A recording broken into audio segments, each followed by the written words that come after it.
This is Ate Aya ng Pamilya Ay! Ay! This is Ate Aya and welcome to Ay! Chika! So, syempre, ito ang first episode ng ating chikahan. Syempre, hindi na tayo hahanap ng iba pang guest, kundi part na lang din ng Pamilyay. And welcome to Elenia. Magpakilala ka, sis? Hi mga kabataan, din si Elaine Yay. Ayan, from Pamilyay. Kilala naman ako bilang content creator. At syempre may kasama siya ngayon. Well, yung kasama naman niya ngayon is hindi naman ang iba sa amin dahil boy best friend siya ni Elaine. Magpakilala ka. Ako nga po pala si John Christopher B. Catalan, content creator din po ako. Ayun, medyo mahiyain pa siya ngayon. Oo. First time mo ba? First time niya sa ganito? Elaine, ikaw, first time mo? First time ko to. Oo. Well, ikaw din, first time mo din ba, First GC? time ko din po ito. Ayun. Pero syempre, mag-uusap tayo dito ng normal lang ha. Huwag kayong kabahan. Basta act normal lang. Kung ano yung tanong ko, yun lang din, sagutin nyo lang din ng tama at totoo. Okay? At syempre, dapat may kapupulutan tayo ng aral dito sa segment natin na to ha. Very basic mo na itatanong ko sa inyo ngayon, since nagpakilala naman na kayo. Para sa mga hindi nakakaalam, magkapatid po kami. Pero sa araw na to, hindi tayo mag-uusap na para magkapatid. So, kailangan guest ka talaga dito. Okay? Okay. Okay, ready na kayo? Ay, okay.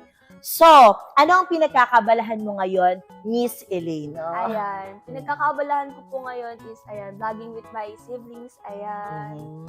Ayan. Vlogging with my siblings. Okay, ikaw si JC. Pinagkakabalaan ko po ngayon ay ang pag-aaral at ang pagka-content po. Oo, nagko-content na rin kasi siya sa iba't ibang social media account. Yes. Okay, Elaine. Syempre, may kapatid ka, di ba? Yes. Pang-ilan ka sa magkakapatid? Ayan po. Pang-anim ako sa magkakapatid. Bale, bunso ako. Bunso. Ikaw naman, JC.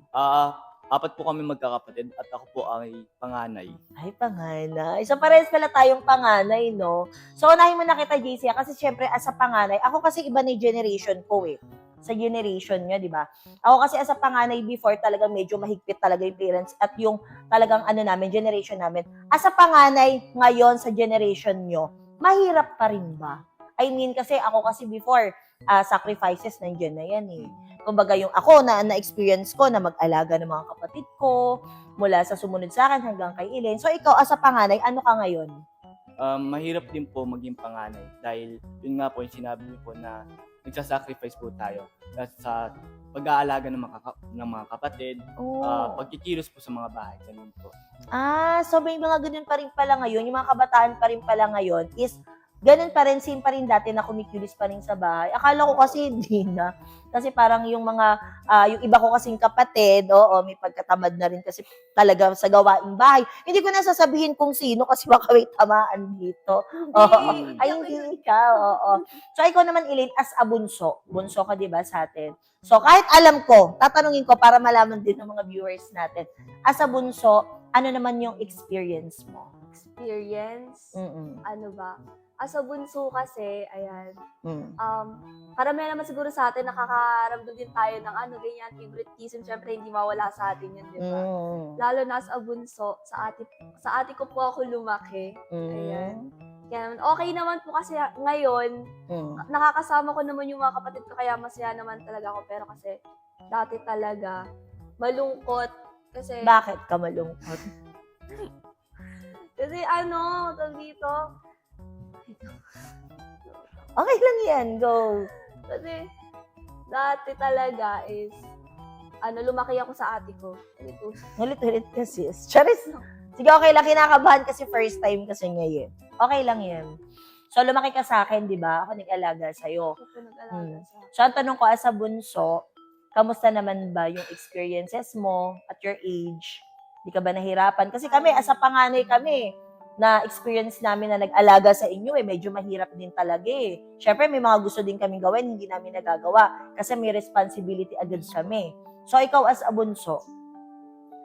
Ako, as a bunso, sa ngayon naman po okay na ako kasi nga may tumutulong na sa akin. As a bunso, syempre, hindi natin may iwasan yung pagiging pasaway. Kasi inaamin ko, may pagkamatigas talaga ako ng ulo, lalo na si ate, lagi talaga akong napapagalitan yun kasi nga, matigas yung ulo ko talaga. Yes. Ganyan. Tapos, buti na lang kasi talaga may mga kapatid ako na nag-guide pa rin sa akin kahit na paulit-ulit yung ginagawa ko talaga. Yes. Di ba?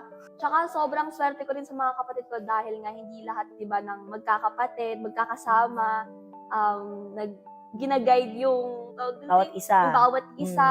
Minsan, nag-aaway-aaway pa sila, ganyan. Kami kahit kami nagkakasamaan ng loob. Tampuhan, normal yun. Nagkakatampuhan, normal yun.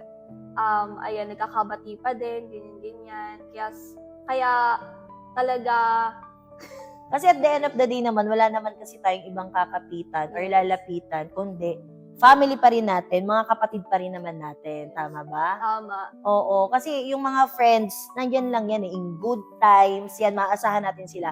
Pero in bad times, at the same time, yung talagang nasa ruro ka na ng dilim ng buhay mo, hindi natin sure kung lahat sila, sasamahan ka. Unlike sa family, tama ba ako? Tama. Hmm. Yan, ate ko na yung sumagot. Oo, kasi Ate ko na- kinakabahan ka kinakabahan yata ako eh. na yun. Oo. Di ba mahilig kayo mag-transition? Ay, oo, Siyempre. Oo. Gusto natin, paalam natin sa kanila kung paano nag-start yon, yung pagta-transition na yon.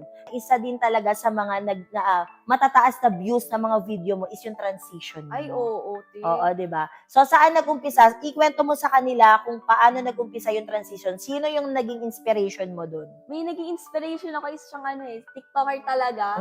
Si Ate Lenny. Ay, oo, magaling talaga Hanggang yun. sa ayun, nakikita nga ako ni Kuya Eric na lagi kong pinapanood. Ganyan. Hanggang sa sinabi nga niya na mag-transition din daw ako. Tapos hindi ko in-expect na ganun nga yung mangyayari. Oo, ang Diba? daming views lagi Hanggang ng sa, ayun nga, tinuloy-tuloy na namin din. Yes, di ba? Ano Oo. pa, nakikita pa sa ibang bansa. May nakita ko nag-comment nga pala si Paris Hilton sa Ay, ano oo, mo ah. te. Kasi di ba hindi lang transition, may mga behind the scene din. Oo. Oh, tapos pati si Asher na Yeah, napansin ka din. Siyempre naman, hindi ko magagawa yun kung hindi dahil sa mga kapatid ko rin. Dahil Ah. hindi dahil sa Kuya Yuki, di ba? Dahil sa Oo. inyo. Yes. Ganyan. Mm-mm.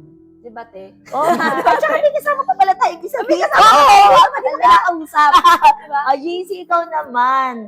Saan ka ba nag-umpisa? Siyempre, pinasok mo to. Nag-start ka sa TikTok, tama ba? Opo.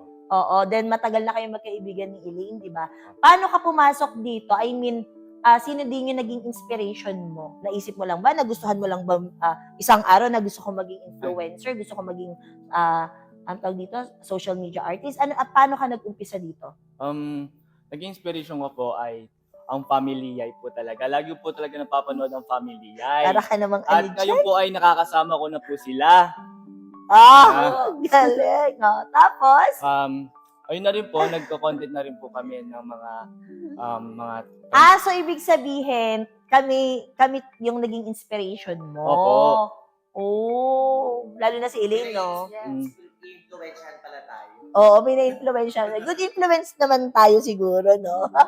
Ang galing. O tapos hanggang sa nagkaroon kayo ng time, di ba? Nagkita tayo ulit. Tapos Opo. nagawa kayo ng video ni Elaine. Tapos ang daming views nun, di ba? Opo, bumulusok po yun. Ay, bumulusok naman pala. Gusto ko yun. O tapos hanggang sa nagustuhan mo na siya. Opo. As a content creator naman, naging maganda ba yung feedback nito sa'yo? I mean, nung nag-start ka. Kasi ang dami mo na ring followers eh. Agad-agad eh. Ang dami mo na ring viewers. Ano yung naging epekto nito sa life mo? Siyempre, sa family mo, nagustuhan ba ng family mo? Hindi ka ba binawalan? Nagustuhan po ng family ko. Tumawag nga po sila sa akin. Sabi na, magbigay ka pa ng reaction sa mga vlog ninyo. Tinuturuan Opo, tinuturuan po nila. Sabi po nila, gamitin ko daw po yung Yung? pinag-aralan ko sa pag-acting. Ay, nag-aral ka Opo, ng nag-aral acting. po. Wow, ang galing. Kaya mo ba umiyak ngayon pag pinaiyak kita? Opo, kayo. Oh!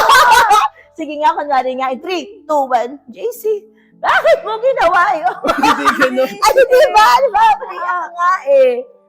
JC, wala na ang mama mo. Nag-abroad. Oh, ako sinabi, nag-abroad yung mama mo. Bakit? Hindi ka ba malungkot? Ate, mas natatawa pa siya. Natatawa pa siya. Natatawa Well, pa siya. si JC actually magaling din tong batang to. At the same time, matalino din yan. Kasi syempre, since mag-best friend sila ni Elaine, may mga times talaga na pasaway to na pagsasabihan ko at isa si JC sa nag-explain sa kanya kung bakit nangyayari yung gano'n. Galing mo. naiyak ka.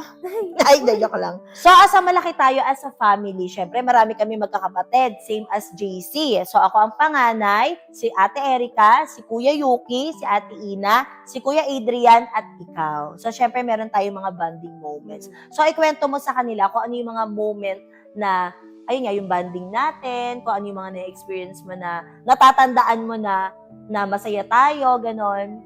Yung bonding talaga namin is yung alam mo yung asaran talaga, alam mo yung walang araw na walang iiyak, walang mapipikon. Tapos ako palagi talaga yung target nila eh.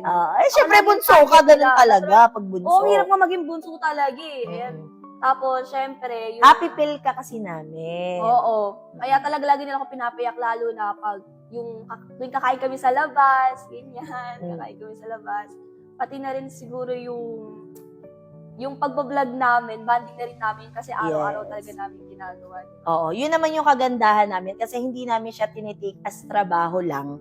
Kung hindi, nagiging banding na din naming magkakapatid, di ba? At kung inaasar ka man din namin paminsan-minsan, lagi namin sinasabi sa kanila, even sila Adrian, yung mas nakakabata sa aming mga kapatid na sulitin natin yung mga times na magkakasama tayo ngayon.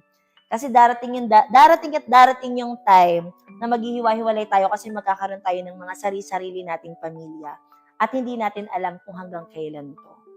So, pag every time na inaasar namin sila tapos nakikita namin na napipiko na si Ilin, doon na kami papasok na nagiging seryoso kami. Okay lang yan. Kasi darating yung time, mamimiss mo kami. Kasi syempre, alam mo yun? Ay, kakawiyak. Huwag ka umiyak! Kakawiyak. Oo.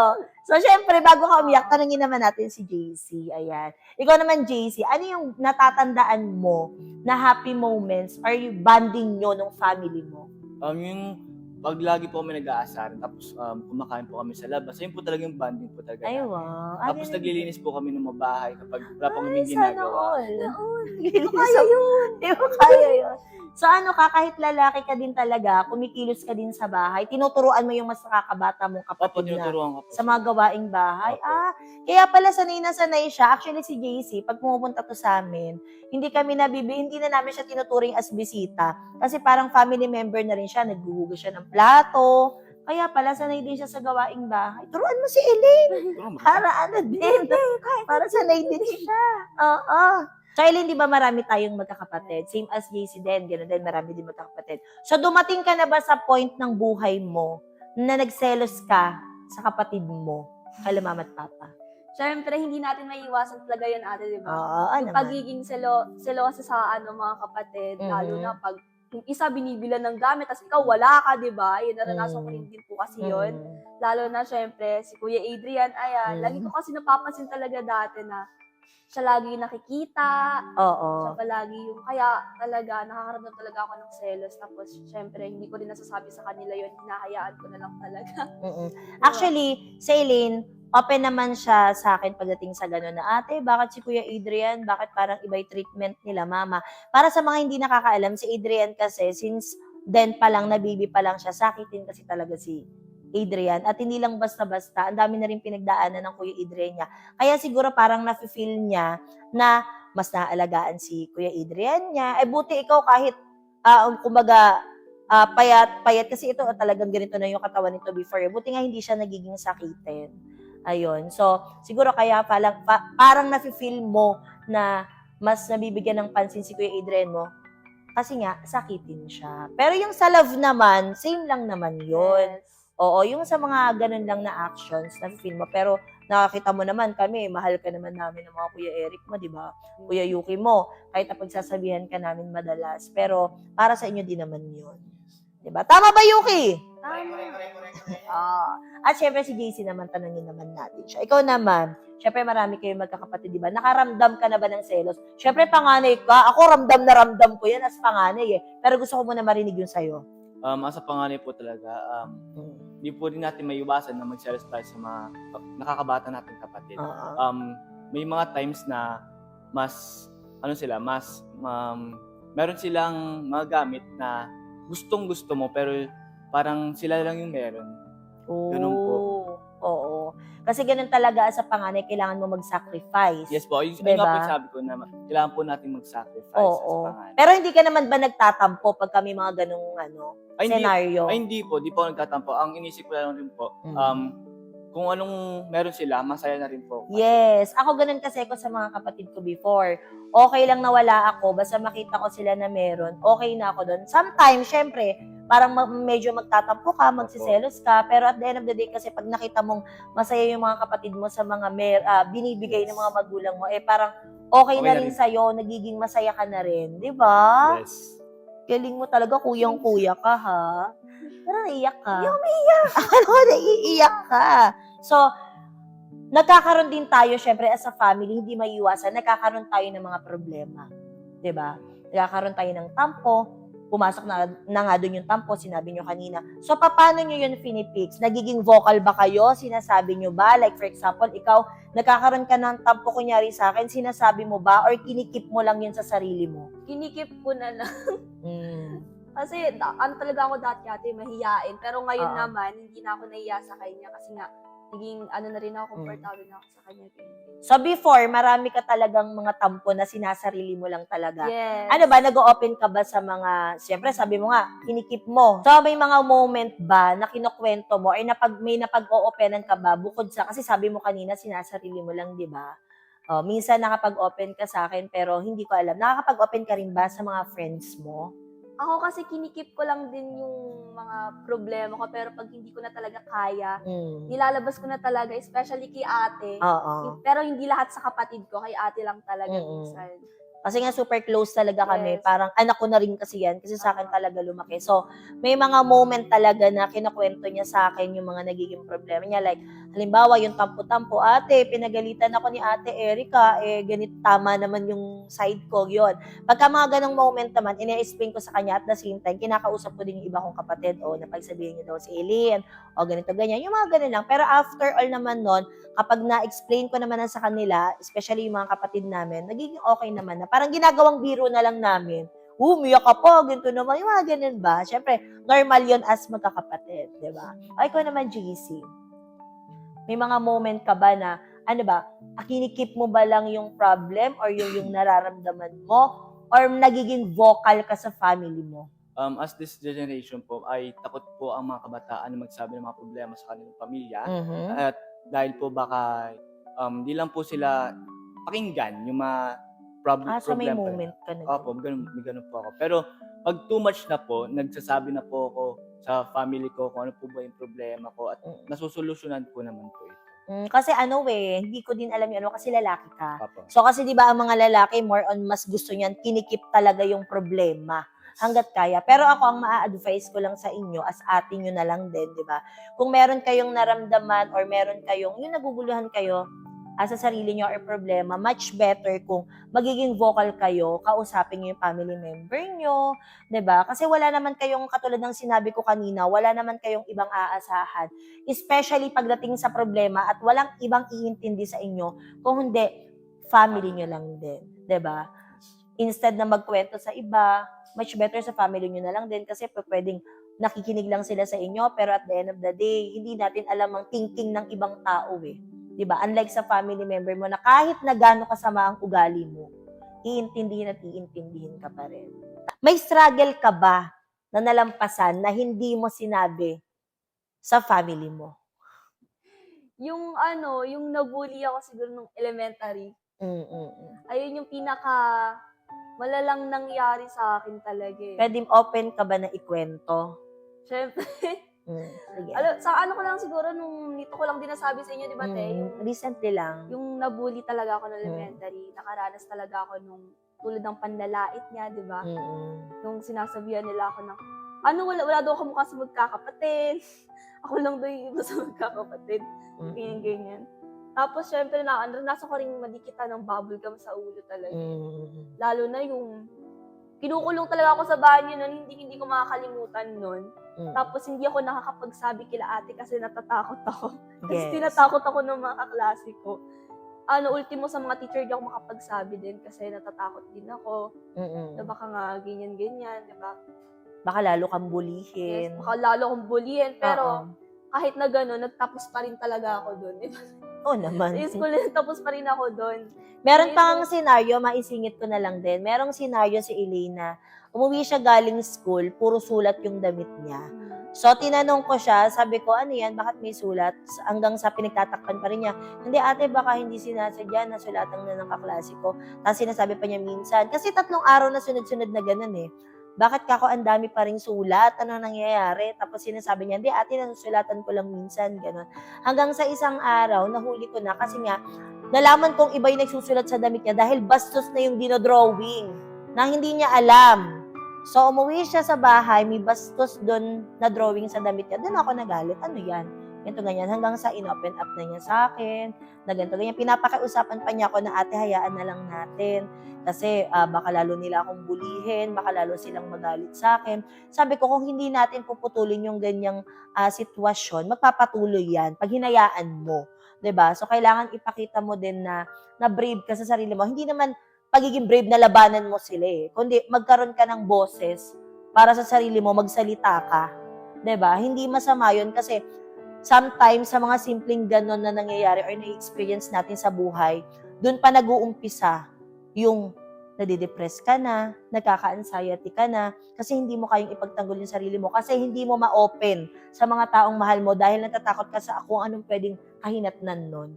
So, dumating ako sa point na gano'n up until dapat pupuntahan ko pa sa sa bahay nung kaklase niya yon kasi hindi naman din iba sa kanya. Kaibigan lang din niya. Hanggang sa, ang kinausap ko is yung nanay. 'Di ba? Kasi ayaw na niyang pumunta ako sa school. Kinausap ko yung nanay na, bakit naman gano'n? Hindi naman din sila iba. Magkaibigan naman sila. Bakit may ganung senaryo? Kinakausap ko naman din yun. Nakakausap ko. Hindi naman din iba din sa akin yung batang yon. So, bakit gano'n? Up until ayon, pinagsabihan na lang din na, syempre, ako parang nanay na Eileen, parang nanay sa nanay na yung nag-uusap eh. Hanggang sa, kinausap yung kaklase mo, di ba? Kasi naging okay naman na nun. Okay naman na. Oo. Pero ate, may ilang beses din na alam mo yung nagsusot ako ng face mask. Oo. Nung high school to, hindi talaga to nagtatanggal ng face mask. Kahit na nag-i-start kami sa vlogging, lagi naka-face mask yan, tatanggalin lang pag mag-start kami sa vlogging. Kasi wala siyang confident sa sarili niya. As in, parang ate, parang masyado niyang iniintindi yung sinasabi ng iba. Kaya nang pumasok kami sa vlogging, sinasabi namin, ready ka ba sa ganitong mundo? Kasi syempre, hindi lahat ng tao magugustuhan tayo. Meron at merong masasabing negative about sa atin. So, dumating ako sa point na kinausap namin siya kasi baka hindi niya kayanin, 'di ba? At ngayon naman natutuwa ako kasi sobrang confident naman na niya sa sarili niya. Hindi ko na siya nakikita nagpe-face mask. Okay na siya, daway na rin siya makipag-usap sa tao. Kumbaga, malaking improvement din.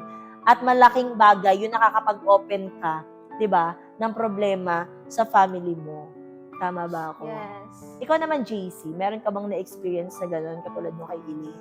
Yung pambubuli po lang yung panununtok sa akin, panunula. Nabully ka din before? Opo, nabubuli po. Sa school? Yes po. Sa school din? Opo.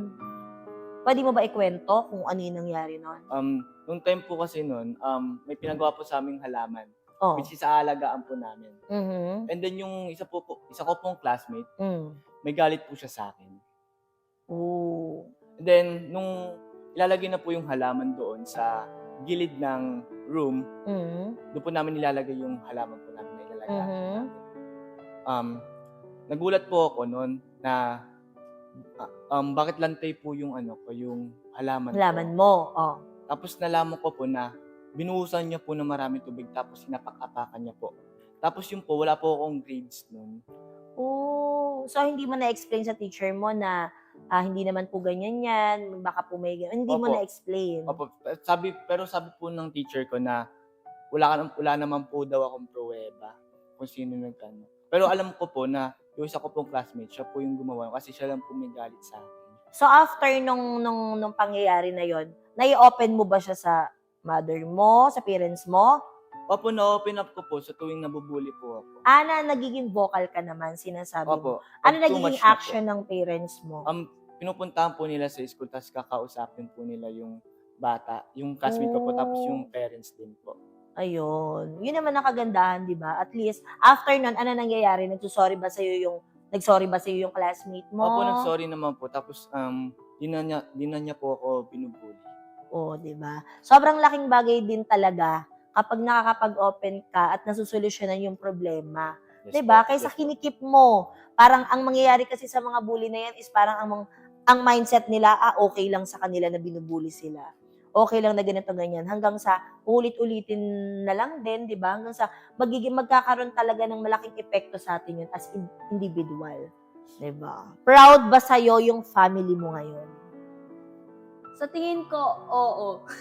Kasi ayun yung palaging pinaparamdam nila sa akin, tapos yung sinasabi nila sa akin, lalo na si ate. Mm. Proud ako sa lahat ng ginagawa mo, kung Mm. ano ka ngayon, ganyan. At yung mga parents ko din, sinasabihan din nila ako ng proud kami sa'yo kung anong meron ka ngayon. Mhm. Kung asan ka ngayon, ganyan. Syempre, hindi ko magagawa yun, di ba? Kung hindi dahil din sa mga kapatid ko. Yes. So, proud ka. Yes. Tingin mo proud kami. Yes. Oh, as always naman, proud naman kami lagi sa kahit na anong ginagawa natin. Yun, ginagawa mo. Yun nga lang, wag nga lang maging pasaway. Do, kasama naman din talaga yun, di ba? Mga kabataan kasi ngayon talagang medyo mahirap Yes po. supilin. Pero kailangan mo lang talaga bugbugin ng pangaral. Syempre, at tamang i-guide din sila as always. Kaya wag sasama ang loob nyo kapag napagsasabihan kayo ng mas nakakatanda sa inyo or ng parents nyo kasi hindi naman para sa amin yung sinasabi namin, kundi laging para sa inyo lang din. 'Di ba? Swerte kayo may nag-guide sa inyo. Yun na lang lagi yung isipin nyo. And ikaw naman, JC, sa tingin mo, proud ba sa'yo yung family mo sa kung anong ginagawa mo ngayon? Opo, proud po sila sa akin. Lagi po nilang sinusuportahan yung ginagawa ko. Pati na po yung pagko-content ko po, sinusuportahan din po nila. Wow. Pati yung pagbo-vlog po din natin. Ay, wow, 'di ba? Nakakatuwa kasi yung support sa support pa lang ng family mo, busog na busog ka na, 'di ba? Opo, opo. Dagdag points na lang din yung support ng mga viewers nyo, ng mga fans nyo, 'di ba? Taray, may fans na. So ito na yung last question natin bago magtapos tong segment na to. Ano ang pangarap mo sa sarili mo at ano ang pangarap mo para sa family mo? Syempre siguro kung ano yung pangarap na binubuo sa amin ni Kuya Yuki, Yes. yung kuya po namin, kung na maging maayos kami. Mhm. Syempre kung ano rin yung tawag dito, yung maging maayos rin ako. Oo naman. Yes, maging successful na vlogger, di ba, te? Maging Yes. superstar. And pangarap ko talaga yun, te, maging superstar. Kaya huwag ka Vlogger. maging pasaway. Yes. Oo. Ay, sa family mo, ano naman yung pangarap mo para sa family mo? Ganun din naman, maging maayos din sila. Syempre, makasama ko pa rin sila hanggang sa maging successful, sabay-sabay kaming umangat, lahat kami. Yes. Kasi ayun yung talaga yung pangarap ni Kuya Eric, ayun yung balak niya sa atin. Yes. Sabay-sabay Plano tayo niya. umangat. Yes, oo naman. Walang iwanan. Walang Diba? iwanan. Okay ko naman, JC, ano naman yung sa'yo? Yung sa akin po is yung pangarap po nila sa akin is maging mabait na bata, maging mabait na isang anak, at sinusuportahan po nila yung pagka-content po natin.